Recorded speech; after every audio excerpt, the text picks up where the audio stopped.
มีข่าวดีมาบอกนะครับเนาะตอนตาพี่น้องเขาที่เป็นบัตร10 ปี089นะครับนะก็มันมีมติเป็นขอคือมีสถานะคนต่างดาวดีในประเทศไทยนะครับเนาะที่พี่น้องเขาห้องกันว่าพาสปอร์ตทาวอนเหมือนกันนะเนาะ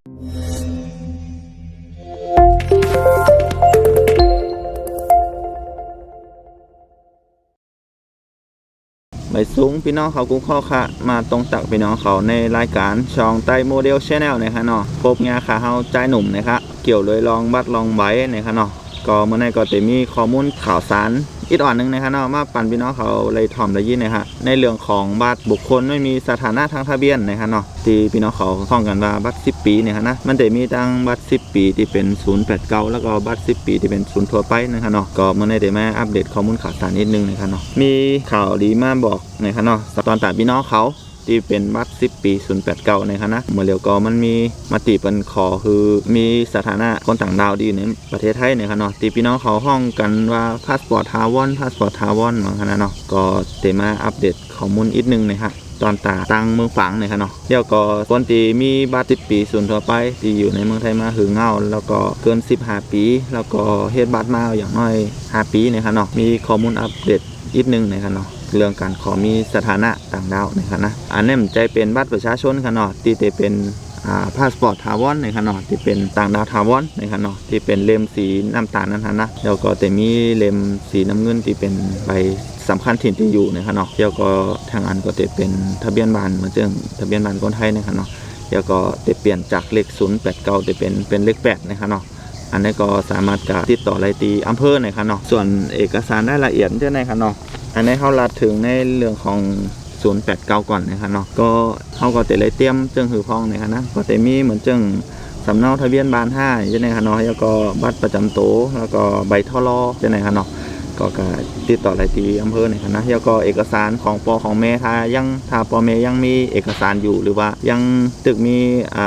ชีวิตอยู่นะครับเนาะก็ใจเอกสารพ่อแม่แต่ถ้าพ่อแม่มีก็เป็นยังนะครับนะแล้วก็ถ้าสมมุติว่าพ่อแม่เปิ้นเคยมีบัตรอยู่แล้วก็เปิ้นก็ลูกหายตายกาวนี่ก็เตเลยแนบใบตายจ้อมให้ไหนก็ไล่นะครับเนาะแผ่นพิมพ์ลายนิ้วมือนะครับเนาะตีตั้งห้องพักเปิ้นพิมพ์ลายนิ้วมือปั่นนะครับนะอันนี้ต้องการตรวจเปิ้นห้องว่าประวัติครับเนาะการตรวจสอบประวัตินะครับนะตีห้องพักนะครับเนาะแล้วก็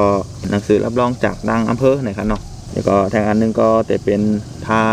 เฮียนในห้องเฮียนอยู่นะครับนะก็ต้องมีหลักฐานการศึกษานั้นก็ใบโจบถ้าห้องเฮียนก็ต้องแนบใบโจบจังซี่นะครับเนาะมันก็จะได้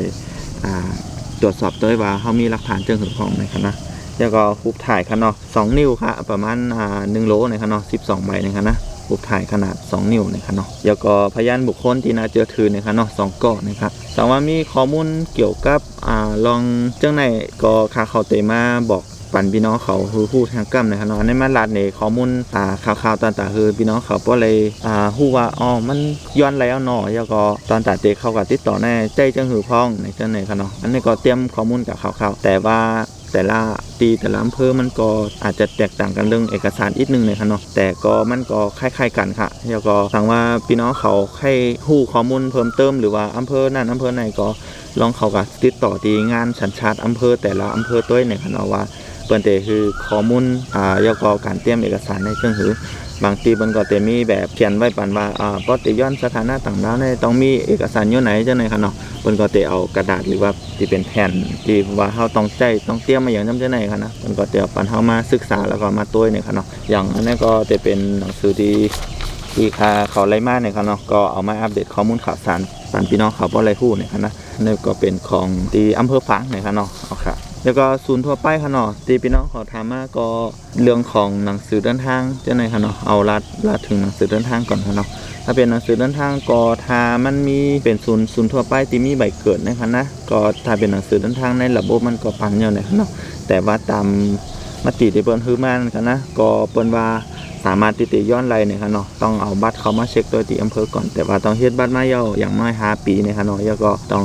ทำบัตรมาแล้วก็เขาเช็คตัวที่ทางอำเภอเนี่ยครับเนาะ